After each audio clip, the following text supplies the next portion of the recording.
Hello and welcome back to my channel. My name is Allie if you're new here, and I post bookish, lifestyle, and personal development type videos.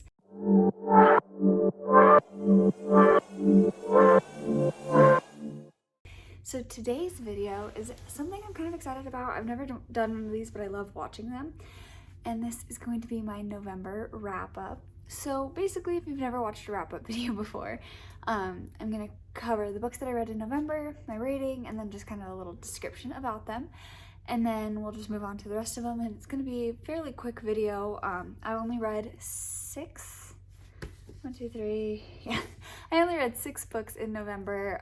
I'm trying to get back into reading. I've been going through like a ebb and flow of reading, and also November was a weird reading month for me where I had quite a few books that I actually picked up and DNF'd. And so books that I've actually finished in November were kind of slim, but I still felt like I got quite a bit of reading done. And so, yeah, we're just going to cover these books. Don't mind my nails. I'm going to do them tonight, so they're disgusting, and just ignore them. Thank you. Anyway, so let's go ahead and just get started. Let me organize these really quick. And I read 6 books. One of them I do not have with me because it's an ebook. So I read it on my Kindle, and I'll just put a picture right here when we get there, but it's the last book, so. Let's start with the first book, which is Show Your Work by Austen Kleon. I read this, finished it like the first day of the month or something similar to that. I rated it 4 stars. I really enjoyed this book. It was a really quick and easy read. It is pretty thin. I think it's like 215 pages, but if you compare it to like a normal sized book, like a normal sized hardcover, it's like half the size. So it was a really, really easy read.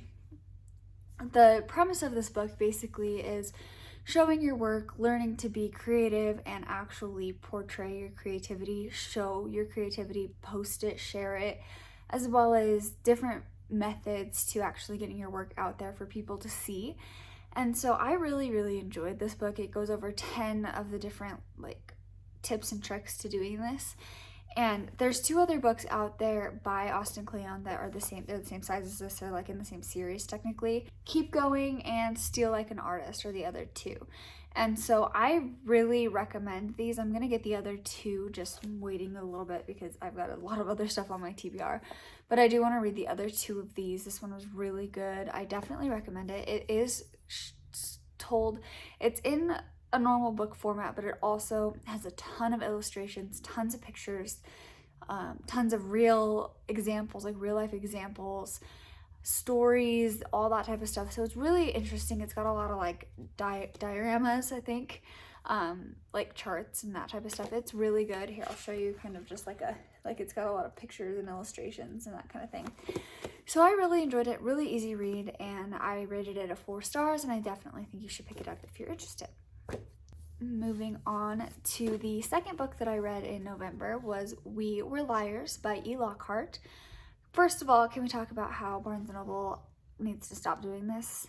I absolutely hate these stickers, and they're a pain in the butt to get off, and then you ruin your books. So I just leave them on, but I literally hate how they look.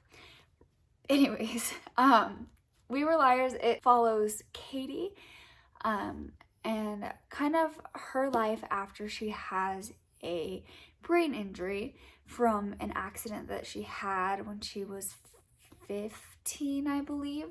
And this is her coming back to her childhood summer vacation spot, which is like her grandparents' cabin lake area. I'm not doing a great job of explaining this. I did read it beginning of the month, so bear with me. But I really enjoyed this one as well. I gave this one a 3 stars. It wasn't as satisfying as I wanted it to be. The ending absolutely shocked me. I did not expect it. It's kind of a mystery. I wouldn't say it's necessarily a mystery book, but it has some mystery aspects. And the ending definitely shocked me. Didn't predict it at all. And I did enjoy it. It wasn't the best book I've ever read. It wasn't the worst book I've ever read. Kind of forgettable, but also I enjoyed it while I was reading it. Will I ever read it again? Probably not. But like I said, it follows Katie and her 2 cousins and crush that's got a relationship to one of her cousins, like a brother-cousin friendship thing. Hard to explain. But follows the four of them through the years doing these summer retreats basically at their grandparents' lake house. And it covers, she had an accident and then her coming back a couple years later, and she gets these migraines, and kind of figuring out what happened the summer that she had her accident, what happened to the accident, because she doesn't really remember it, what happened after the accident, and her trying to piece things together. By the end of it, you do get it pieced together, you know what happens, but I didn't predict what happened at all. I enjoyed it, and I do recommend it if you're interested in this kind of a story. The next book that I read in November was Limitless by Jim Quick. I actually listened to this one on audio, and then I bought the physical book while I was listening to it because it's got a ton of insane information, and I really want to go back through and read it physically, highlight it, because personal development books, while I love to listen to them audibly, especially while I'm driving for work or anything like that, it's really easy for me to listen to them. I sometimes miss things because I'm driving and I'm not 100%, like I'm focused on driving, so I'm not 100% focused on the book. So I bought the audiobook, or I bought the physical book so that I can go through and highlight. I need to reread it. It was very good. I've since followed Jim Quick on Instagram, and he posts a lot of really interesting things on there as well, so I would definitely check it out. But basically this book, it's like I said, it's called Limitless, and it's basically about unlocking the potential of your brain, and it talks about how you can pretty much train your brain to do anything.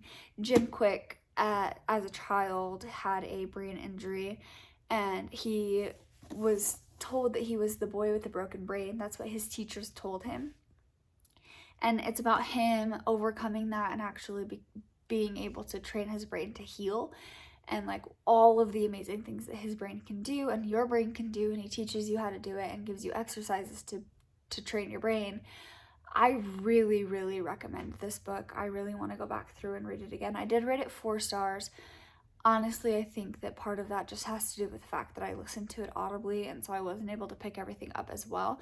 I did enjoy the audiobook version. It does have, at the end of each chapter, is a little like podcast section with him and a girl that I can't remember what she is, but it's him and another person, and she kind of interviews him based off of the chapter of the book, and they kind of go over that, which I thought was really interesting, and I did really enjoy that aspect of the audiobook. And it's narrated by Jim, so it's his own like voice of the story, which I really enjoyed. I thought that was nice.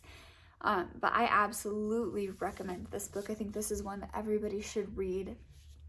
I want to go back through and read it again, physically, highlight it. I would honestly probably vlog it and put it into my Books to Change Your Life series, because I think that this will change your life. So definitely check this book out, and then look forward to me rereading it in 2022 and doing a vlog for books that can change your life. But definitely recommend it. Limitless by Jim Quick. Check it out. Okay, the next book that I read in November was actually one that I vlogged with you guys, and that was A Good Girl's Guide to Murder. And so this book covers Pip and Ravi and their journey to basically set free the name of Ravi's brother Sal, who the town thinks murdered his girlfriend Andy back 5 years previously, and I think it takes place in like 2014, and then like 2019, I think. But I really enjoyed this book. It was one that kept me captivated. I read it in like 4 days, which for me is really quick because I do work a full-time job, so 4 days is really easy, or is a pretty quick read for me. But I really liked this one. I liked the ending for the most part. It was not 100% satisfying. Just there was a couple aspects of it that I didn't love.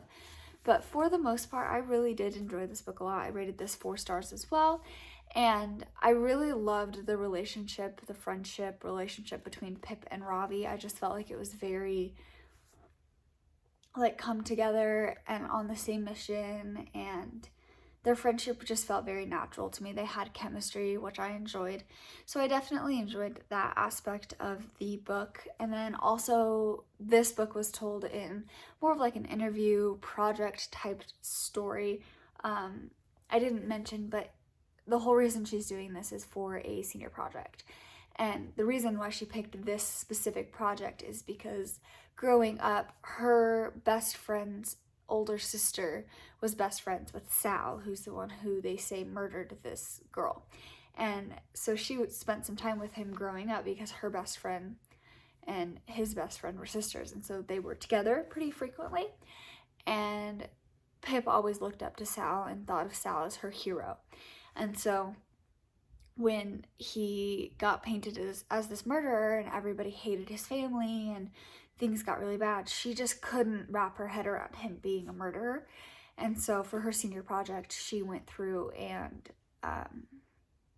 basically cleared his name, which I thought was really interesting. They do solve the murder in the end, which also had quite the twist that I didn't expect, but I really enjoyed this one as well, and I gave it a 4 stars. If you haven't read this, please do.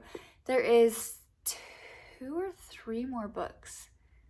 I think the 3rd one just came out in the same series, and I'm definitely going to be checking them out because I really did enjoy this one. The 5th book that I read in November was Crucial Conversations, and this one is actually by 4 different authors. And I rated this one a 3 stars. This one I actually read over the span of like 3 months. Definitely wasn't my favorite read ever. I did gain some information from it. The whole reason I picked it up was because my job is a sales customer support job, and so I talk to customers on the phone all day long, and so I picked up a book on conversations so that I could develop my conversational skills because it's not really a strong point for me. I'm not great at communicating. And so I picked this one up, and at first I was really enjoying it, and then it just got kind of hard to read, and so by the end of it I was just reading it to finish it. I almost put it down, decided not to last minute, and then just read through it. The main thing I took away from this book is that when you get into a situation where you're having a conversation where you don't agree with somebody, your brain and your nervous system actually shut down your body. So the reason why when you're in a hard conversation, the reason why you can't respond the way that you normally would or you want to, and it comes across bad, is because your body is literally shutting down. Like your amygdala shuts your body down. And so you're going into fight or flight mode because over the millions of years that we've been in existence, our body has been trained to go into fight or flight mode. So instead of going into these conversations with a level head and realizing like, oh, it's just me and this other person having a disagreement and let's figure it out, it's me going into a fight with like a saber-toothed tiger. And so you go into these conversations basically with the brain of a monkey. And so that was the main thing I took away from this book. Was it interesting? Yes. Do I recommend it? Maybe. Only if you really are specifically looking for a book on communication. But I didn't take as much away from this as I wanted to. And going into it, I had really high hopes, and it took me 2 or 3 months to read, which is very unlike me. And for the amount of time I put into it, I don't think I took enough away from it for it to be worth it. So take that as you will. It's called Crucial Conversations again, and the tagline is Tools for Talking When Stakes Are High.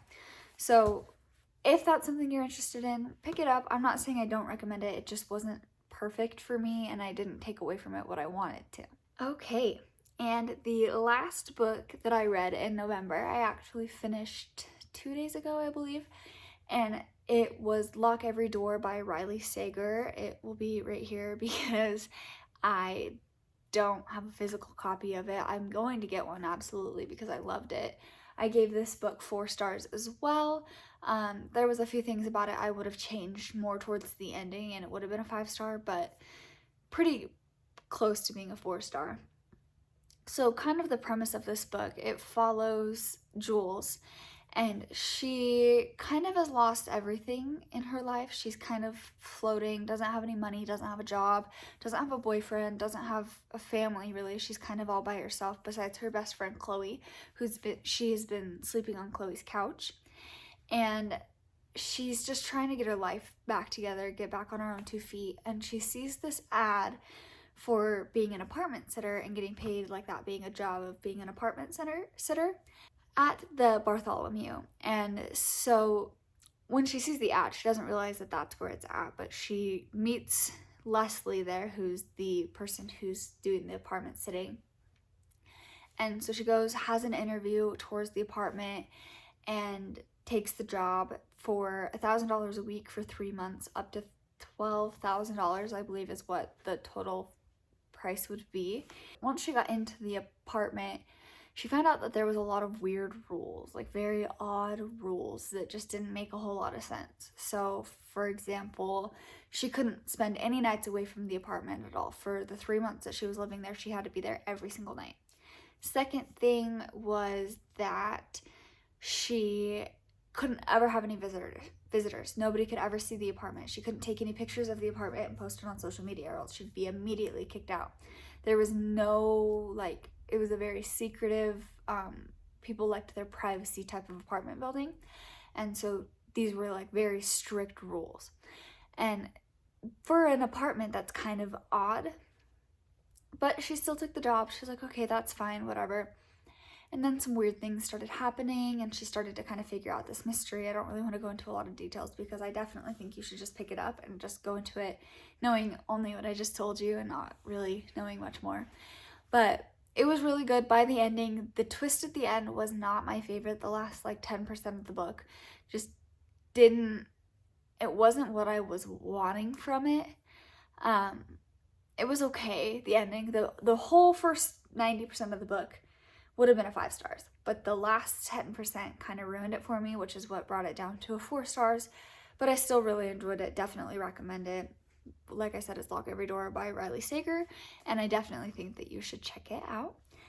And with that, those are the 6 books that I read in November. I hope you guys have enjoyed this video. I will be back here soon with my December TBR and then some more fun videos. I'm thinking probably gonna have a couple extra videos that are more than just Sundays for December. So keep your eyes open for those. I cannot wait for you guys to watch them, and I will be talking to you very soon. Bye!